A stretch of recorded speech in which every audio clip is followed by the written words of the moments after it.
L'épidémie qui met à l'épreuve les politiques les plus radicales en Chine, celle du zéro Covid, n'empêche pas l'apparition de nouveaux foyers de contamination. Une menace pour la deuxième économie mondiale avec des centaines d'usines à l'arrêt, dont certaines même cotées en bourse.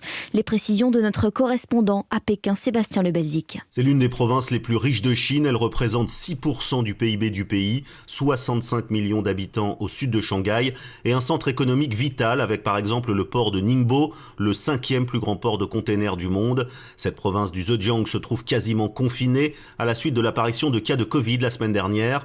Plus de 50 000 personnes sont en quarantaine, 1,5 million sous surveillance médicale et les autorités ont imposé la fermeture de centaines d'usines, dont plusieurs sites pétrochimiques, ce qui perturbe les chaînes d'approvisionnement mondiales. On prévoit déjà 3 mois de retard pour certaines productions. Écoutez Zhou Weifang, le directeur du port de Ningbo. Nous mettons tout en œuvre pour tenter de limiter les problèmes logistiques ici sur le port et permettre aussi au transport maritime de fonctionner malgré cette reprise de l'épidémie. Mais les grues sont au ralenti sur le port. Les autorités estiment que l'activité ne reprendra pas normalement ici avant le nouvel an chinois qui tombe le 1er février. Pékin, Sébastien Lebelzik, Europe 1.